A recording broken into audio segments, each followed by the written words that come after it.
zangu wa Tanzania, napenda nichukue nafasi nzuri niseme nanyi ndugu zangu kwenye jambo hili muhimu sana.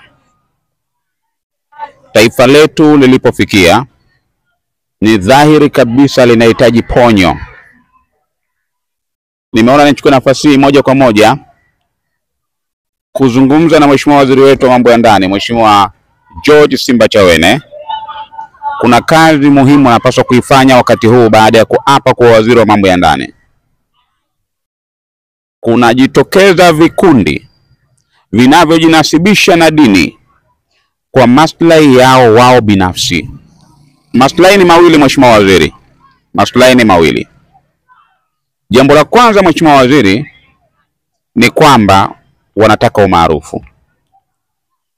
Jambo la pili, Mheshimiwa Waziri, watu hawa wanatafuta pesa, wakidhani kwa matamko yao kuna watu watawaita na kuwaambia mmefanya vizuri, mmeongea vizuri, chukueni bahasha hii.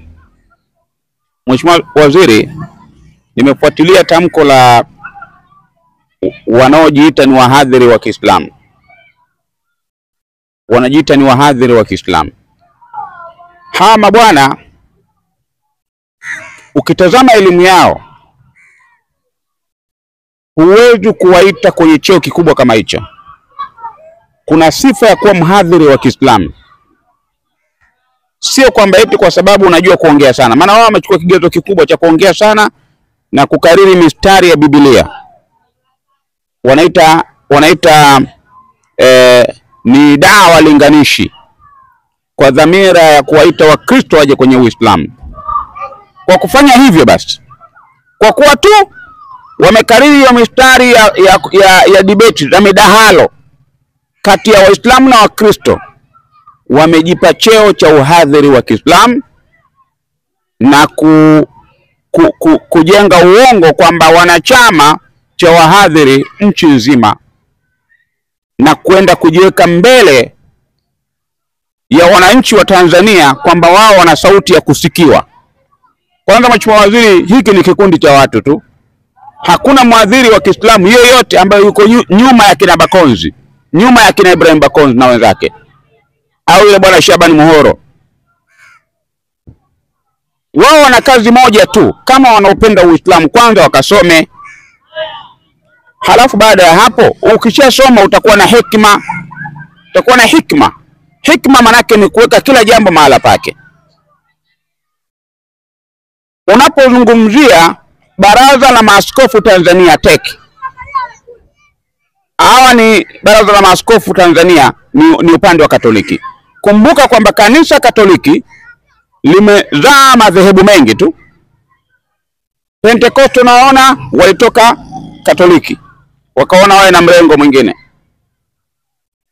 Na elewa kwamba hata katika jeshi la wananchi la Tanzania, jeshi la polisi au vyombo vyote vya ulinzi na usalama, pamoja na kwamba wao wanafanya kazi ya kulinda nchi yetu na kulinda mali za raia wake, kumbuka wao ni sehemu, yani wao wana madhehebu yao katika imani hizi.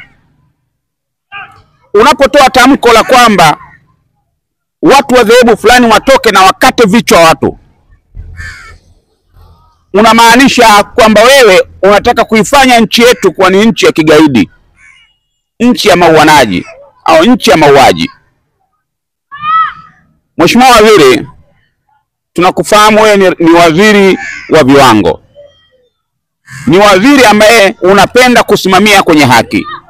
Na kuomba sana kiongozi wetu, hivi vikundi hivi ikiwezekana uwasiliane hata na mufti mkuu wa Baraza la Waislamu Tanzania BAKWATA, Sheikh Zuberi, zungumza naye kwamba kama hawa vijana wanaojinasibisha na BAKWATA na kutengeneza cheo cha uhadhiri wana namna yoyote ya kufikisha ujumbe, basi ujumbe huo kwanza waufikishe kwake.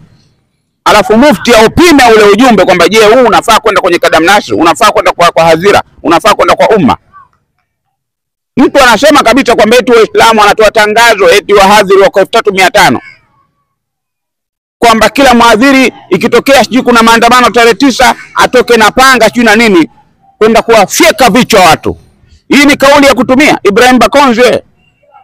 Brother, unaweza kauza hata nyanya, unaweza kaamua kulima kama teki.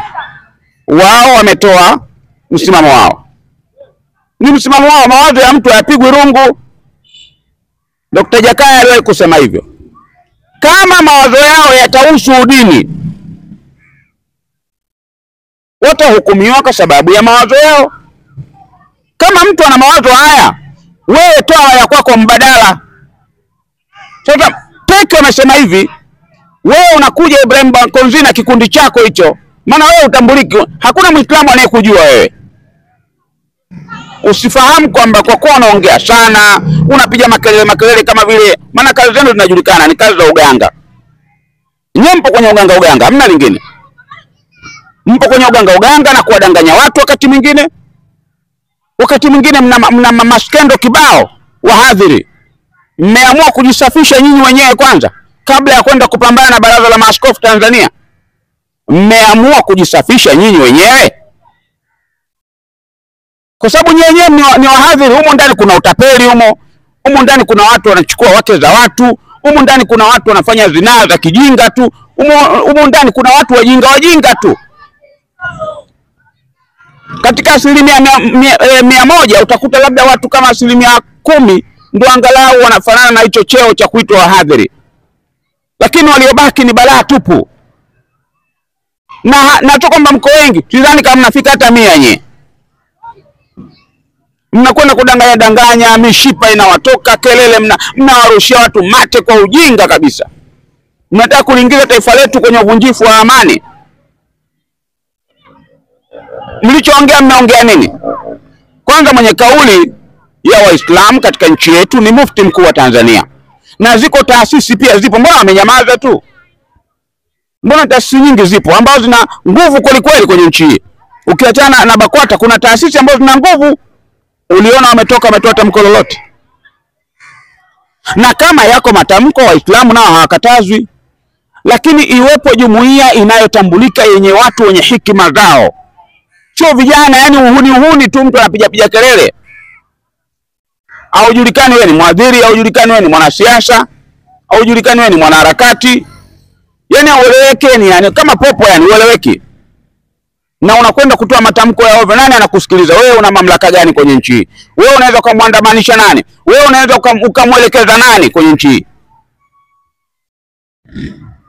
Hatutaki kuja kuingia kwenye vita ya udini kati ya Waislamu na Wakristo. Wakristo ni majirani zetu.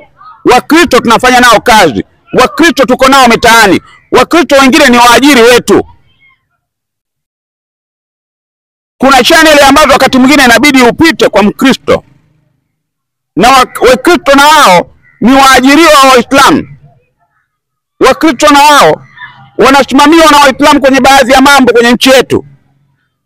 Kwa nini tuingie kwenye vita ya udini kwa ajili ya kajamaa kanaitwa Ibrahim Bakonzi na makelele yake? Mheshimiwa Waziri, nitaomba sana waziri wetu George Simbachawene, vikundi vyovyote vinavyojinasibisha na dini yoyote kuacha kutoa matamko ya ovyo. Wakati huu tunahitaji kuponya taifa letu. Anaanza kuzungumza mambo ambayo yanahitaji evidence. Wewe una ushahidi gani? Unaozungumza sijui bilioni ngapi? Una document? Ukiambiwa leta document za maneno hayo, wewe unakwenda maana itakuja kuwa ni vita baadaye. Kila taasisi na mambo yake. Wewe unakwenda kutoa kufichua, ama mwenyewe unaona ndio sijui umepekenyua kwamba sijui bilioni ngapi wamesamehewa. Wewe unayajua ya BAKWATA unayajua? Kwa nini nataka tuhatarishe amani kwa ajili ya njia zenu za kutaka umaarufu? Kama mmeshindwa kulima nyanya, kaeni pembeni. Dini ya msomi. Ukimwambia mtu usomee suratul Fatiha vizuri, isome sawa. Suratul Fatiha isome sawa, utaona maajabu. Mtu anaburuza tu aya zenye za uongo, yani ovyo tu, mtu afu anajitetea ni mhadhiri. Tafadhalini kina Bakonzi na wenzenu, yeye muhoro na nini, hatutaki mambo yenu na kujifanya mnaweka Kiingereza ili muonekane nyinyi mmeenda shule. Kasomeni dini na kasomeni dunia.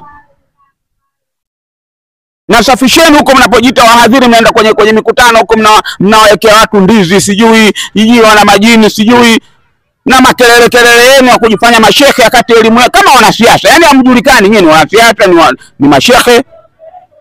Tunataka mabadiliko. Hii tabia, amwambia Mheshimiwa Waziri George Simbachawene, vijana hawa waangalie, hawana lengo zuri kwenye taifa letu. Hawana lengo zuri.